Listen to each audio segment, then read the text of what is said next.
guiding us even though we are grandparents.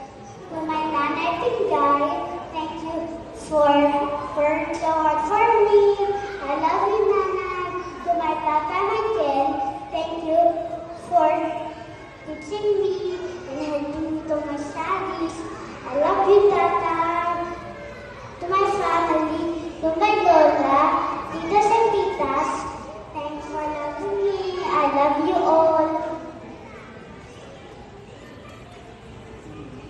We also want to thank our school, SPA and Christian Academy, for providing excellent education.